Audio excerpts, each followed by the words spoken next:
Tandaan na bago isuot, pakitutok pa rin yung microphone. Pagkikapay ko may sa pledge. Diyan, sila pa pala dyan. Pakibatok pa rin yung microphone. Hindi dito. Pakinggan mo dyan yung mga left.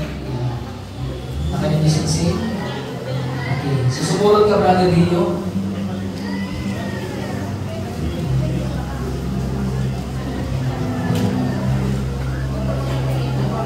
Nag-review si Brother Dio, na first time na lang gawin.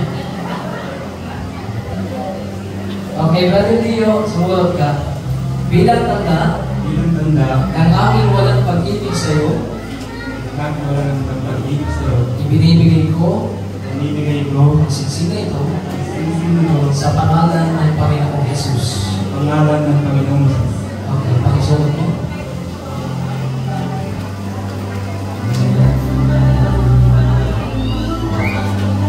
Pakialam at alisang si Sabrina, kalakay medyo kanilingin ng Dio.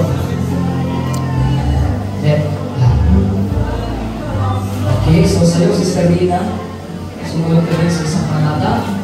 Sabihin mo, bilang tanda ng aking walang pag-ibig sa'yo, ibinibigay ko ang sinsina ito sa pangalan ng Panginoong Jesus. Okay, mabalik mo kayo po. Pakita po yung ating pong aras ng points.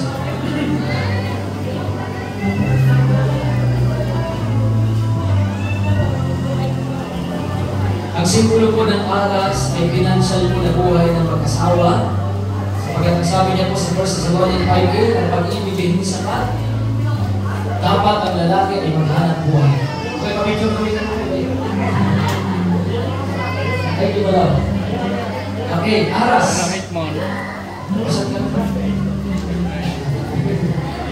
Okay, aras na no, simbolo ko no, di financial na biyang hindi nag-asawa. So, bakit eman mga ninong-ninang, kasi may preso rin ng asawa at pamilya, kasala preso rin. At kami nabigyan asawa mga kanya-kanya at iwarta. So, para kanyang bilang pasto, sila ang nasaya at sila ang nabintas na sinag ni warta ng asawa. Kaya bakit yun natin.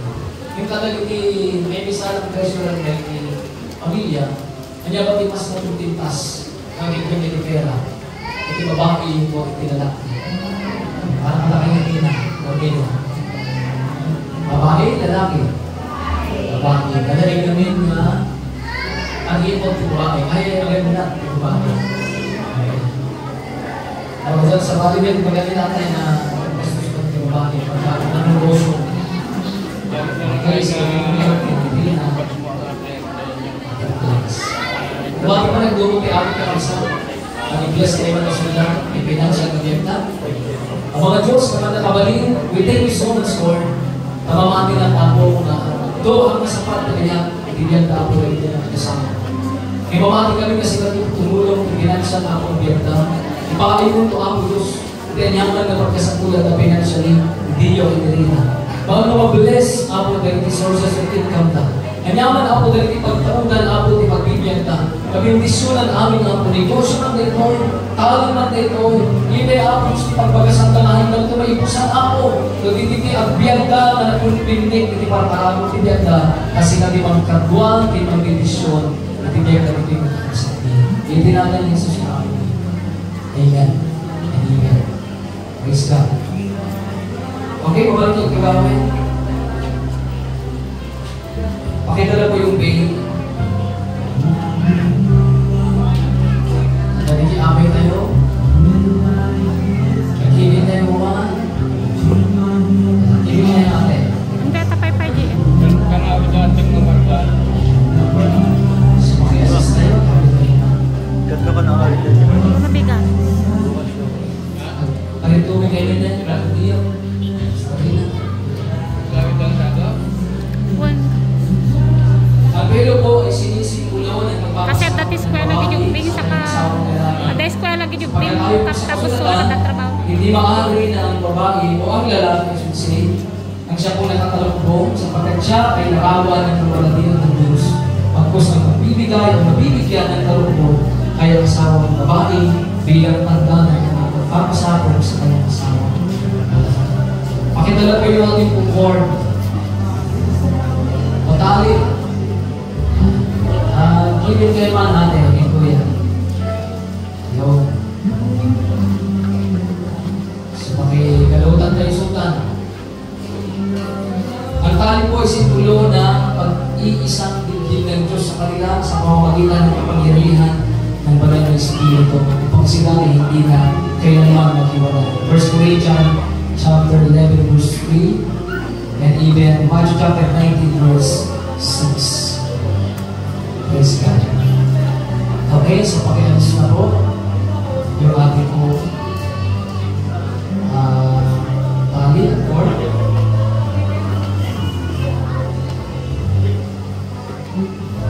Pakilala naman po yung ating po kandilan.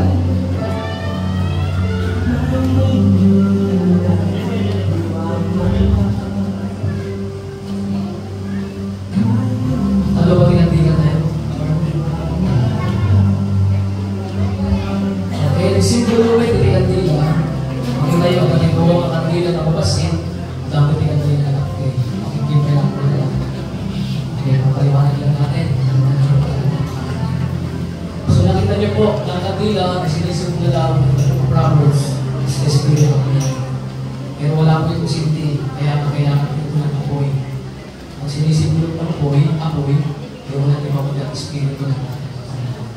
Okay, pagsindihan niyo kaya pakikita ko ni Dio and Rina, at kayo din, Rina and Dio. Kailangan mo din kandila yun.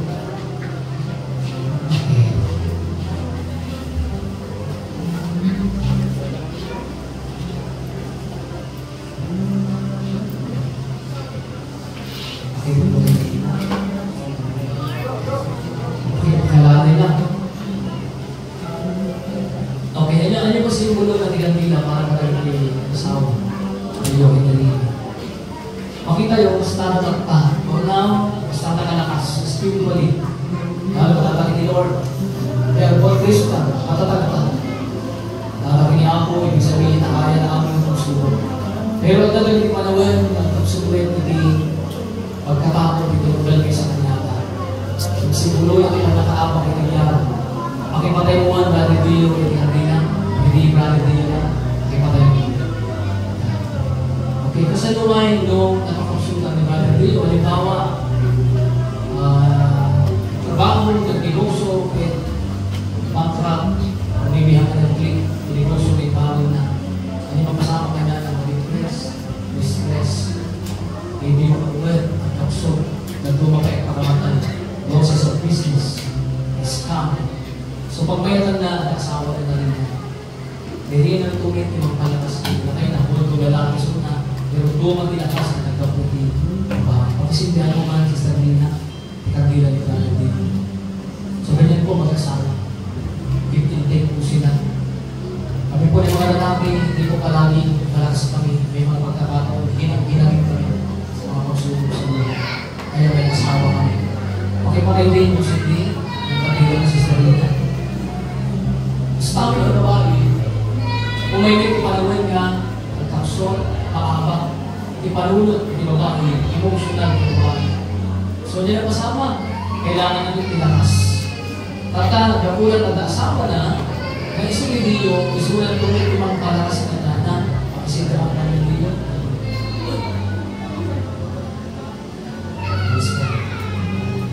Pakisindahan na. So, okay ba din? Kaya nga po, ang Psalms 127 verse 1, sabi niya, except the Lord build the house, they labor and they will build it. Ang buko po sa pagpapamilya, hindi po silang dalawa lang. Nakikita niyo po, meron po isang malaking kandila dito na sinisimbolo po ng Diyos. Kasi po, may mga pagkakataon na pwede po na mamatayan po sila ng hindi. Pakintibyaman. Ripoyetan niyo ulit. Asa lumay? Tuduwa na nagtan, repress, tuwa na nagtan, iniguso na, tuwa na, awan kinita na, naabak na tingyan, nagyaman tayo at ang Diyos. Kada pagkamangan tayo, ulit yung Matthew 11:28, kung tayo hindi na mamulugin, kaya niya, mapantay mo na yung tuyo sa hindi nagkamang mga ako. Pakipasindihan nyo ha. Nakandila, ulit. Itilakpin na nakandila. Okay. So ganyan po, pag tayo po nanghihina na, maribriyahan tayo Biblia, kumamag tayo ni Apo Jose. Aji po natin ni Biblia, ni Apo lang, hindi pagkapukuhan, hindi pa ng pamilya. So dahil hindi makikita yung kasi hindi lang na theory. Tatan, nagkasawa na, nagkadwa ng Diyo, Kirina, nakadwa na, hindi presensya ni Apo Diyos. Palapakan tayo natin Apo Diyos.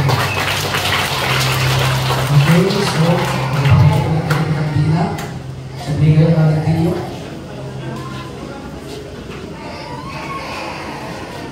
Pakita na po yung ating kontrata.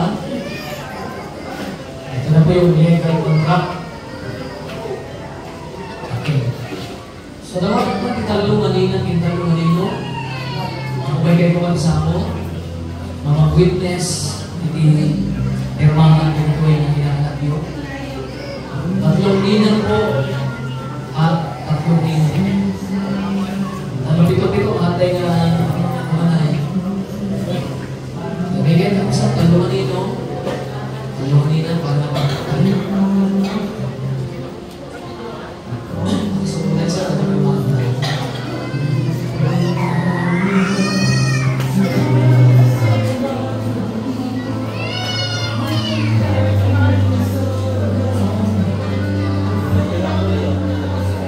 Okay, ito berarti ninang magigay para yung magirmang inirapalak.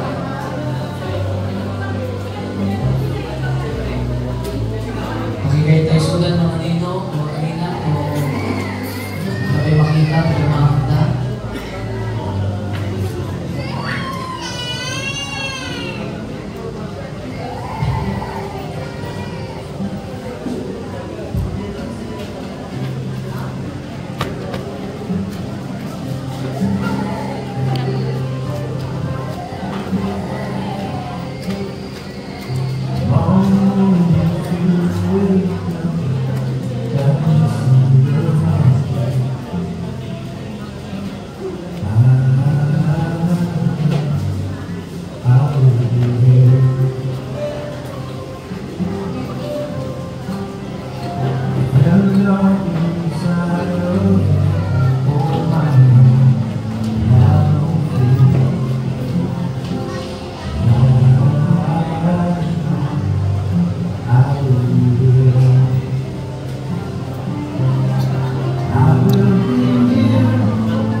Picture na lang po tayo.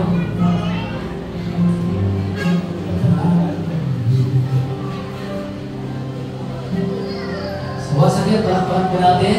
Kaya itong pag-pipir na sa mga pagkakata. Okay sila. Okay, muli po salamat sa mga pagkakata. Takip tayo, Brother Dio.